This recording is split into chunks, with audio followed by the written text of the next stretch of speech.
ಅಂದರೆ ಕಲಬುರಗಿ ನಗರ ಪೊಲೀಸ್ ವತಿಯಿಂದ ನಿರಂತರವಾಗಿ ಈ ಅಪರಾಧಗಳ ಪತ್ತೆ ಕಾರ್ಯ ನಡೀತಾ ಇದೆ. ಅದರ ಜೊತೆಗೆ ಅಪರಾಧಗಳ ಕಡಿವಾಣಕ್ಕೆ ಪ್ರಿವೆನ್ಷನ್ ಮಾಡಲಿಕ್ಕೆ ಕೂಡ ಸುಮಾರು ಸಕಾರಾತ್ಮಕ ಕ್ರಮಗಳು ಕೂಡ ನಡೀತಾ ಇದೆ. ಯಾವ ಪ್ರಕರಣಗಳು ಈಗ ಆಲ್ರೆಡಿ ರಿಪೋರ್ಟ್ ಆಗಿದೆ ಆ ಪ್ರಕರಣಗಳನ್ನು ಭೇದಿಸಲಿಕ್ಕೆ ವಿಶೇಷ ತಂಡಗಳನ್ನು ನಾವು ಮಾಡಿತ್ತು. ಅದರ ಇನ್ನೊಂದು ಅಧ್ಯಾಯ ಅಂತ ಹೇಳ್ಬೋದು. ಸ್ಟೇಷನ್ ಬಜಾರ್ ಪೊಲೀಸ್ ಸ್ಟೇಷನಲ್ಲಿ ಕಳೆದ ತಿಂಗಳು 21, 22 ಡೇ ಟೈಮಲ್ಲಿ ಆ ಒಂದು 2 ದಿನಗಳ ಅವಧಿಯಲ್ಲಿ ಯಾರು ರೆಸಿಡೆಂಟ್ಸ್ ಇದ್ದಾರೆ, ಗಾಬ್ರೆ layout resident, retired RFO range forest officer, ಅವರ ಮನೆಯಲ್ಲಿ ಕಳ್ಳತನ ಆಗಿರುವಂಥ ವರದಿ ಆಗಿರುತ್ತೆ. ಅದು ರಾತ್ರಿ ಕಳ್ಳವಾಗಿರುತ್ತೆ. ಅದರ ಪ್ರಕರಣವನ್ನು ನಾವು ತನಿಖೆಗೆ ತೆಗೆದುಕೊಂಡು ವೈಜ್ಞಾನಿಕವಾಗಿ ಸಾಕ್ಷಿಗಳನ್ನು ಕಲೆ ಹಾಕಲಿಕ್ಕೆ ಸ್ಟಾರ್ಟ್ ಮಾಡಿದಾಗ, ಯಾಕಂದರೆ ಇದೊಂದು ಸ್ವಲ್ಪ ಅಮೌಂಟು ವ್ಯಾಲ್ಯೂಯಬಲ್ಸ್ ಹೋಗಿದ್ದು ಜಾಸ್ತಿ ಇತ್ತು. ಅರೌಂಡ್ 40 ತೊಲಿ ಗೋಲ್ಡ್ ಅಷ್ಟು ಹೋಗಿದೆ ಅಂತ ಅವರು ಕೊಟ್ಟಿದ್ದರು. ನಿಯರ್ಲಿ ಈಗಿನ ಬೆಲೆ ನೋಡಿದರೆ ಅರೌಂಡ್ 40 ಲ್ಯಾಕ್ ಅಷ್ಟು ಆಗಿರುವಂಥದ್ದು. ಆಮೇಲೆ ಆ ಮನೆಗೆ CCTV ಇರಲಿಲ್ಲ ಮತ್ತು ಸ್ಥಳದಲ್ಲಿ ಫಿಂಗರ್ ಪ್ರಿಂಟ್ಗಳ ಬಗ್ಗೆ ನಮ್ಮ ಏನು ಸೋಕೋ ಟೀಮ್ ಮತ್ತು ನಮ್ಮ ಫಿಂಗರ್ ಪ್ರಿಂಟ್ ಟೀಮ್ ಎಲ್ಲ ವಿಸಿಟ್ ಮಾಡಿದರು, ಡಾಗ್ ಸ್ಕ್ವಾಡ್ ವಿಸಿಟ್ ಮಾಡಿದರು. ತಕ್ಷಣ ನಮ್ಗೆ ಯಾವುದೇ ಸುಳಿವು ಸಿಗಲಿಲ್ಲ. ಒಂದು ರೀಸನ್ ತಮ್ಗೆ ಗುರ್ತಿದೆ, ಏನು ಅಪರಾಧಿ ಇದ್ದಾನೆ ಅವನು ಅಪರಾಧ ಮಾಡಬೇಕಾದ್ರೆ ಗ್ಲೌಸ್ ಬಳಸ್ಕೊಂಡಿದ್ದಾನೆ. ಆ ಗ್ಲೌಸ್ ಕೂಡ ನಮ್ಮ ತಂಡ ವಶಪಡಿಸ್ಕೊಳ್ಳಲು ಯಶಸ್ವಿಯಾಗಿದ್ದಾರೆ. ಅಲ್ಲಿ ಪಕ್ಕದ ಮನೆಯಲ್ಲಿ ಒಂದು CCTV ಕ್ಯಾಮ್ರಾ ಸಿಗುತ್ತೆ. ಅಲ್ಲಿ ಅವನು CCTVಯಲ್ಲಿ ಆರೋಪಿಯ ಬಗ್ಗೆ ಸ್ವಲ್ಪ ಸುಳಿವು ಸಿಗುತ್ತೆ ಮತ್ತು ಕೆಲವು ಅವನ ಮೂಮೆಂಟ್ ಬಗ್ಗೆ ನಾವು ಜಾಲ ಹಿಡಿದಾಗ ಇನ್ನೊಂದು ಕಡೆ ಅವನು CCTVಯಲ್ಲಿ ಮೂಮೆಂಟ್ ಆಗಿರೋದು ಮತ್ತು ಅಲ್ಲಿ ಮೊಬೈಲ್ ಫೋನ್ ಬಳಸಿರೋದು ಗೊತ್ತಾಗುತ್ತೆ. ಬಸ್ ಮುಖಾಂತರ ಸೋಲಾಪುರ್ಗೆ ಹೋಗಿರೋಂಥದ್ದು ಗೊತ್ತಾಗುತ್ತೆ. ಅಲ್ಲಿ ನಾವು ಚೆಕ್ ಮಾಡಿದಾಗ ನಮ್ಮ ಟೀಮ್ ಕಳಿಸಿ ವೈಜ್ಞಾನಿಕವಾಗಿ ತಾಂತ್ರಿಕವಾಗಿ ಮಾಹಿತಿ ಕಲೆ ಹಾಕಿದಾಗ ಅಲ್ಲಿನೂ ಕೂಡ ಅವನು ಮೊಬೈಲ್ ಫೋನ್ ಬಳಸಿರೋದು ಗೊತ್ತಾಗುತ್ತೆ.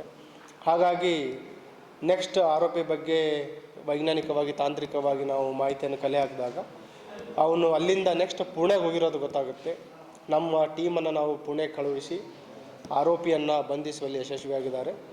ಇದರಲ್ಲಿ ಪ್ರಶಂಸೆ ಬೇಕಾಗಿರೋದಂತಂದರೆ ಪೊಲೀಸ್ ಸ್ಟೇಷನ್ ಇನ್ಸ್ಪೆಕ್ಟರ್ ಗುರ್ಲಿಂಗಪ್ಪ ಮತ್ತು ಅವರ ಟೀಮ್ ACP ಸೌತ್ ಅವರ ಮಾರ್ಗದರ್ಶನದಲ್ಲಿ ತುಂಬ ಒಳ್ಳೆಯ ಪತ್ತೆ ಕೆಲಸ ಮಾಡಿದ್ದಾರೆ. ಹಾಗಾಗಿ ಅವರಿಗೆ ಅಭಿನಂದಿಸ್ತಾ ಇದ್ದೀನಿ. ಈ ಆರೋಪಿಯ ಹಿನ್ನೆಲೆಯನ್ನು ನೋಡಿದಾಗ, ಏನು ಆರೋಪಿ ಇದ್ದಾನೆ, ಇವನ ಹೆಸರು ನವೀನ್, ತಂದೆ ಗುರುಮೂರ್ತಿ ಅಂತ, ಸುಮಾರು 49 ವರ್ಷ ಇದೆ. ಬೇಸಿಕಲಿ ಕಾರವಾರ ಜಿಲ್ಲೆಯವನು. ಇವ್ರ ತಂದೆ ಈ ಪವರ್ ಕಾರ್ಪೊರೇಷನಲ್ಲಿ ಸೂಪರ್ವೈಸರಾಗಿ ಕೆಲಸ ಮಾಡ್ತಾಯಿದ್ರು.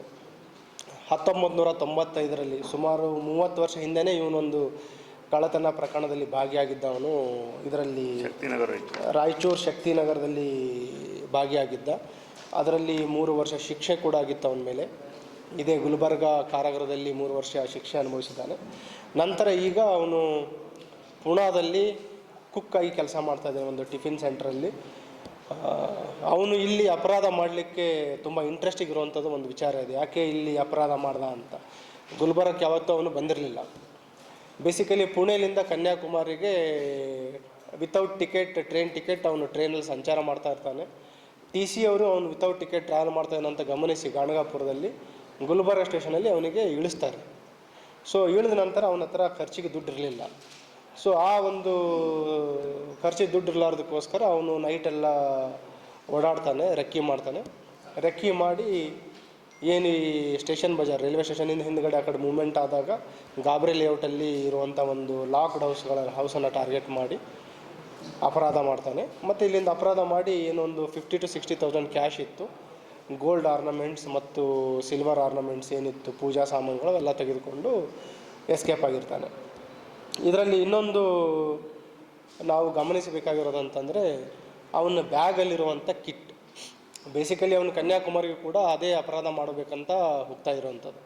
ಅವನ ಬ್ಯಾಗಲ್ಲಿರುವಂಥ ಒಂದು ಟೂಲ್ ಕಿಟ್ ಕಂಪ್ಲೀಟ್, ನಮ್ಮದು ಹೆಕ್ಸಾ ಬ್ಲೇಡ್ ಕಟ್ರಿ ಇದೆ ಮತ್ತು ಕಟ್ಟರ್ ಬ್ಲೇಡ್ ಇದೆ. ಆಮೇಲೆ ಏನು ಚಿನ್ನಾಭರಣ ಸಿಗುತ್ತೆ ಅದನ್ನು ಮೆಲ್ಟ್ ಮಾಡಲಿಕ್ಕೆ ಗ್ಯಾಸ್ ಇದನ್ನು ತೊಗೊಂಡಿದ್ದಾನೆ ಅವನು, ಹೀಟರು. ಸೊ ಕಂಪ್ಲೀಟ್ ತುಂಬ ತಯಾರಿಯಾಗಿ ಪ್ರಿಪೇರ್ ಆಗಿ ಅಪರಾಧ ಮಾಡಲಿಕ್ಕೆ ಮೂಮೆಂಟ್ ಆಗಿರುವಂಥದ್ದು.